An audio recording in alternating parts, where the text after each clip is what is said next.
Hello बच्चों. So let us read the question. The question says, consider the following reactions.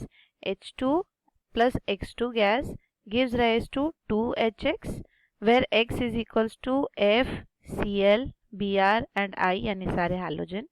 Statement 2 is 2H2 plus O2 gives rise to 2H2O liquid in the presence of a catalyst or heating. Option 3 है 3H2 plus N2 gives rise to 2NH3 और यहाँ पे आप use करते हैं 673 kelvin temperature, 200 atm pressure और Fe catalyst. और option number 4, ये स्टेटमेंट 4 है H2 plus 2M gives rise to 2MH where M is your alkali metals. तो आपको बताना है कि इनमें से कौन सा करेक्ट रिएक्शंस है.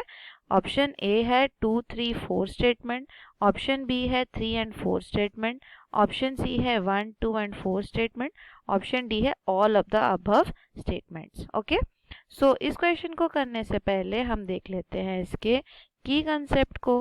और की कंसेप्ट में आपको जानना ज़रूरी है कि H2 का रिएक्टिविटी कैसे वेरी करता है. H2 रिएक्टिविटी के बारे में आपको जानना ज़रूरी है. तो हमें पता है H2 is a extremely light gas and it is a very light element, क्योंकि आपके पास यहाँ पर सिर्फ 2 हाइड्रोजन के एटम्स हैं और 2 हाइड्रोजन एटम्स का वेट तो बहुत ही कम होता है, राइट. तो इसीलिए इसकी रिएक्टिविटी भी इनकी वजह से वेरी करती है. अब हमें पता है जो H2 गैस है ये आपके नॉन मेटल्स या हैलोजन की तरह भी बिहेव कर सकता है, हैलोजन की तरह, यानी 1 इलेक्ट्रॉन एक्सेप्ट कर सकता है, वेर एज आपका H2 जो है वो एल्कली की तरह भी बिहेव करता है, एल्कली की तरह, यानी 1 इलेक्ट्रॉन डोनेट भी कर सकता है. और इसीलिए H2 की रिएक्टिविटी हैलोजन और एल्कली के साथ बहुत अच्छी होती है. तो होता क्या है, अगर आप H2 को किसी भी नॉन मेटल के साथ रिएक्ट कराएं तो तब ये क्या देता है, तब ये कोवैलेंट कंपाउंड्स देता है, ओके, कोवैलेंट कंपाउंड्स देता है, यानी डायरेक्टली वो रिएक्ट कर सकता है in a particular set of conditions और वहां पर फिर ये कोवैलेंट बॉन्डिंग शो करता है उन कंपाउंड्स में. वेरएज अगर आप H2 को किसी मेटल के साथ रिएक्ट कराएंगे तो ये क्या करेगा, वहां से इलेक्ट्रॉन ले लेगा उनसे. एल्कली मेटल्स ही होते हैं, स्पेशली एल्कली मेटल्स या कुछ alkaline earth metals, very few alkaline earth metals यानी group 2 metals, alkaline earth metals. तो उनके साथ ये रिएक्ट करता है और ये क्या बनाता है उनके साथ, ये उनके साथ हाइड्राइड्स फॉर्म करता है, हाइड्राइड्स. ओके, तो ये आपको जानना जरूरी है. जब H2 मेटल के साथ, नॉन मेटल के साथ कर रहा है तो कोवैलेंट कंपाउंड दे रहा है, और जब मेटल के साथ कर रहा है तो हाइड्राइड्स फॉर्म कर रहा है. अब let us move to the question. तो आपका जो फर्स्ट स्टेटमेंट है उसमें आपने X2 यानी हैलोजन के साथ रिएक्ट करा है. तो हम देखते हैं what is the reaction. Let us see the reaction. So यहाँ पे आपका H2 और X2 रिएक्ट कर रहे हैं, both of them in the gaseous form to give 2HX, और ये भी आपका गैस होता है. और यहाँ पे आपको दिया गया है X जो है वो फ्लोरीन, क्लोरीन, ब्रोमीन और आयोडीन चारों हो सकते हैं. So this statement is true. ये एक्चुअली में ऐसे बहुत इजीली रिएक्ट कर सकता है with all type of halogens. In fact ये जब फ्लोरीन के साथ रिएक्ट करेगा तो ये डार्क कंडीशन में भी बहुत क्विकली रिएक्ट कर सकता है, वेराज बाकी सब के लिए आपको थोड़ा सा लाइट कंडीशन देने की ज़रूरत है. लाइट यानी आप यहाँ पे यूवी लाइट यूज़ कर सकते हैं.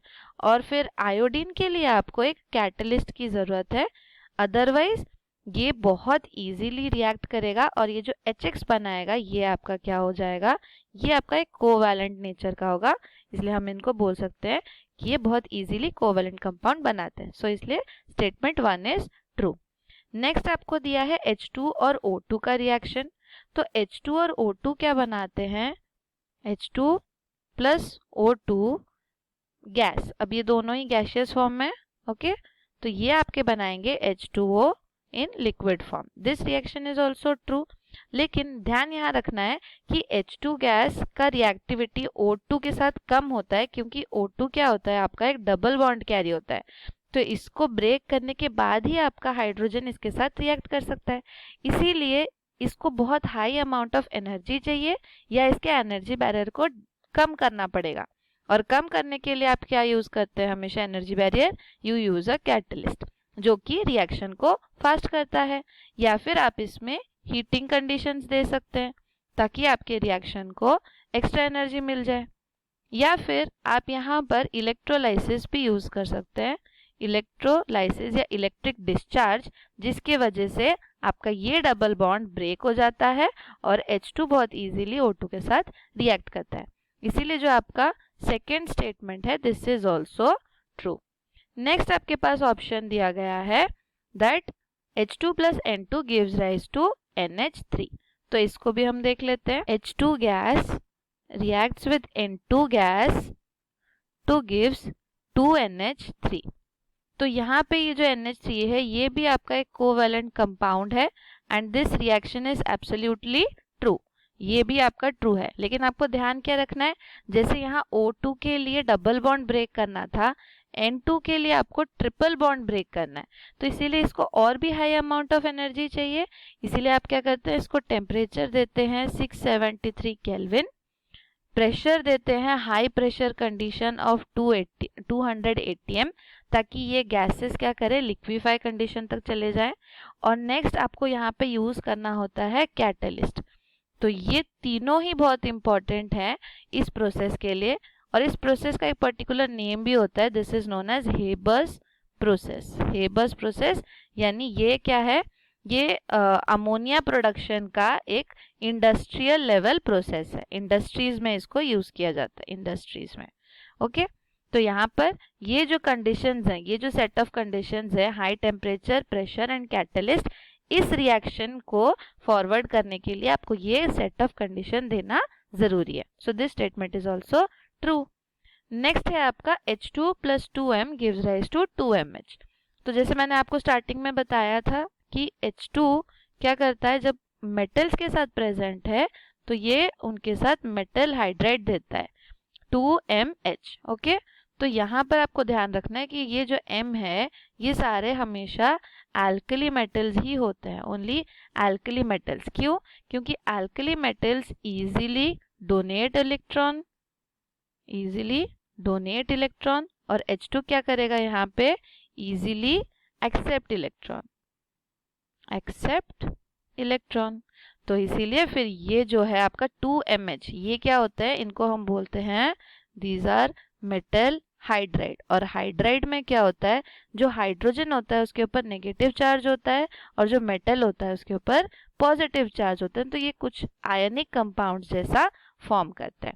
सो दिस स्टेटमेंट यानी statement fourth is also true.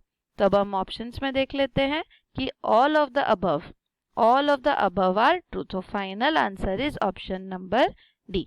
Hope you understood it well. Best of luck.